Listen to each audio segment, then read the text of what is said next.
Video क्या है, कैसे बने, जानेंगे इस वीडियो में। इस वीडियो के माध्यम से हम वीडियो के बारे में पूरी जानकारी जानेंगे, वो भी आसान भाषा में और कम समय में। तो सबसे पहले हम जानेंगे कि वीडियो क्या है, वीडियो बनने के लिए योग्यता क्या होनी चाहिए, वीडियो बनने के लिए एज लिमिट कितनी होनी चाहिए, वीडियो बनने के लिए आपको कौन सा एग्जाम देना पड़ता है, वीडियो बनने के लिए जो एग्जाम आपको देना पड़ता है उसका एग्जाम पैटर्न क्या है, एक वीडियो ऑफिसर की सैलरी कितनी होती है। सो आइए फटाफट अंदाज में सबसे पहले हम जानते हैं कि वीडियो क्या है, कैसे बने। तो देखिए स्टूडेंट्स, वीडियो जो होता है वो एक ऑफिसर होता है और वीडियो का full form block development officer होता है, जिसको हिंदी में हम खंड विकास अधिकारी कहते हैं। आप सभी स्टूडेंट जानते हैं कि एक जिले में बहुत सारे ब्लॉक्स होते हैं और सभी ब्लॉक्स में जो है वो एक एक वीडियो नियुक्त किया जाता है। तो वीडियो का काम ये होता है कि उस ब्लॉक में जितने भी डेवलपमेंट के काम हैं वो सभी वीडियो के अंतर्गत होते हैं। एक वीडियो अपने क्षेत्र या अपने खंड या अपने ब्लॉक में विकास अधिकारी कहा जाता है। उसकी जिम्मेदारी ये होती है कि वो अपने क्षेत्र में विकास कार्यों पर कड़ी नजर रखे, सरकार द्वारा जारी किए गए विकास के हर एक काम को कराने की पूरी जिम्मेदारी वो अपने पास रखे और उसको अच्छे से कराए।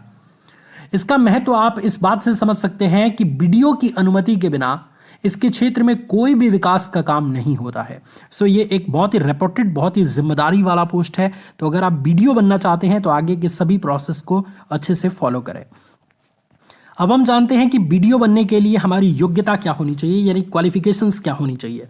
तो देखिए स्टूडेंट्स, अगर आप फ्यूचर में वीडियो बनना चाहते हैं तो सबसे पहले तो आप किसी भी स्ट्रीम से 12वीं पास करें। लेकिन मैं आपको यहाँ पे बता देना चाहता हूँ कि 12वीं ही सिर्फ और सिर्फ आपके लिए ज़रूरी नहीं है। 12वीं पास अगर आप अच्छे से करते हैं तो आपको ग्रेजुएशन भी करना होगा, क्योंकि वीडियो बनने के लिए जो न्यूनतम शैक्षणिक योग्यता है वो कम से कम ग्रेजुएशन है।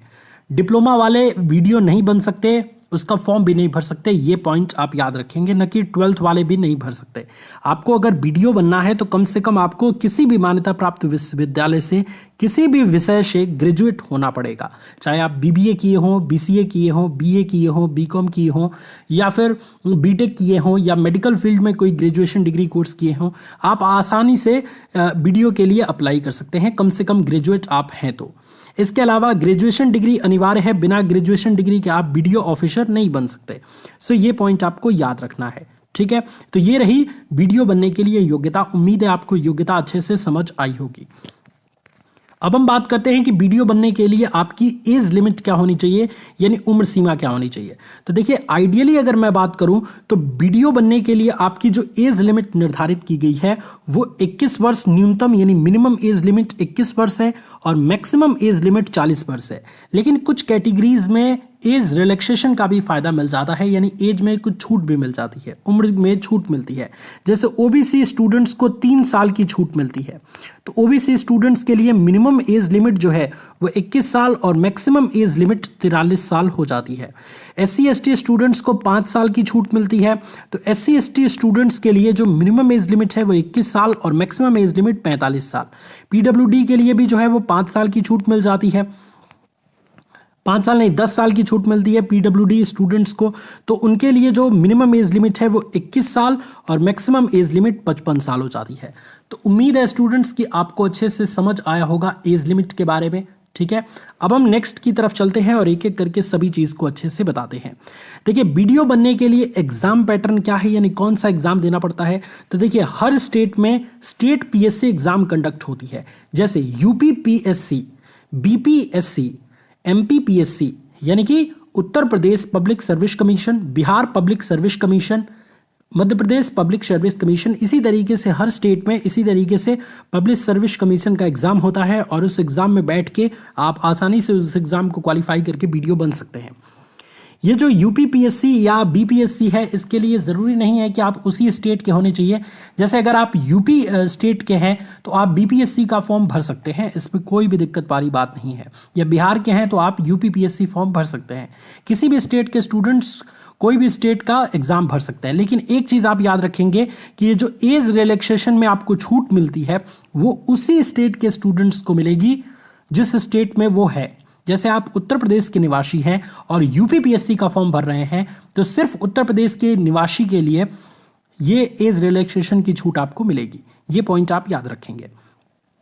ओके, अब हम बात करते हैं कि जो एग्जाम होगा ये 3 स्टेज में होगा। सबसे पहला होगा आपका प्रीलिम्स का एग्जाम यानी प्रारंभिक परीक्षा, दूसरा मेंस एग्जाम यानी मुख्य परीक्षा, तीसरा इंटरव्यू। ये तीनों एग्जाम क्लियर करने के बाद ही आपका जो है वो सिलेक्शन वीडियो के तौर पे होता है। ठीक है, इतनी बातों में किसी को कोई दिक्कत? ये जो प्रीलिम्स एग्जाम है इसमें 2 एग्जाम होते हैं, पेपर 1 और पेपर 2। दोनों पेपर जो है वो 2 घंटे के होते हैं, ये पॉइंट आप याद रखेंगे। जो पहला पेपर होता है वो 150 उसमें प्रश्न पूछे जाते हैं और दूसरे पेपर में 100 प्रश्न पूछे जाते हैं। ठीक है, इतनी बात समझ आ गई। दूसरा पेपर सिर्फ और सिर्फ क्वालिफाइंग होता है, ये पॉइंट आप याद रखेंगे। अब आगे बढ़ते हैं मेंस एग्जाम के बारे में। तो मेंस एग्जाम सबसे इंपॉर्टेंट होता है और इसमें 8 पेपर कराए जाते हैं। ठीक है, मेंस एग्जाम में कितने पेपर कराए जाते हैं स्टूडेंट्स? 8 पेपर कराए जाते हैं, तो ये पॉइंट आप याद रखेंगे। ठीक है, और इसके बारे में डिटेल वीडियोस आपको जो है वो चैनल पे मिल जाएगी या फिर वेबसाइट का लिंक डिस्क्रिप्शन में मैं दे दूंगा जिसमें आपको पूरा डिटेल इसके सिलेबस के बारे में आपको मिल जाएगा। ठीक है, ये सबसे ज़्यादा इंपॉर्टेंट एग्जाम है क्योंकि इसी एग्जाम में प्राप्त किए गए मार्क्स आपकी मेरिट बनाते हैं। सो मेंस एग्जाम पर ज़्यादा फोकस आप करेंगे। ये दोनों एग्जाम क्वालिफाई करने के बाद आपको इंटरव्यू के लिए बुलाया जाता है। इंटरव्यू में 100 नंबर का लगभग प्रश्न पूछा जाता है और अगर आप इंटरव्यू क्लियर कर जाते हैं तो आप फाइनल सेलेक्ट हो जाते हैं। याद रखेंगे, अगर आप प्रीलिम्स और मेंस क्वालिफाई हैं, इंटरव्यू क्वालिफाई नहीं है तो ओवरऑल आप क्वालिफाई नहीं माने जाएंगे। इसलिए तीनों एग्जाम्स में आपको बेहतर प्रदर्शन करना होगा।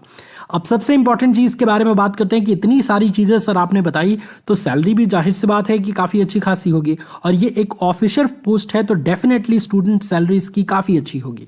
तो अगर मैं बेसिक स्टार्टिंग सैलरी की बात करूं तो वो होती है 9300 यानी 9300 से 34,800 पर मंथ के बीच में, और जो कि 7वें वेतन आयोग के द्वारा जो है वो ये सैलरी निर्धारित की जाती है। और ग्रेड पे की बात करूं तो वो 4800 पर मंथ की होती है। लेकिन ये स्टूडेंट, ये एक स्टार्टिंग सैलरी है, ये पॉइंट आप ज़रूर याद रखेंगे। साथ ही साथ हर स्टेट में वीडियो की सैलरी अलग अलग होती है, तो मैंने एवरेज सैलरी के बारे में आपको बताया। उम्मीद है कि ये वीडियो आपको सबसे ज़्यादा पसंद आया होगा क्योंकि इस वीडियो के माध्यम से हमने आसान भाषा में हर एक चीज़ को बिल्कुल डिटेल के साथ क्लियर किया।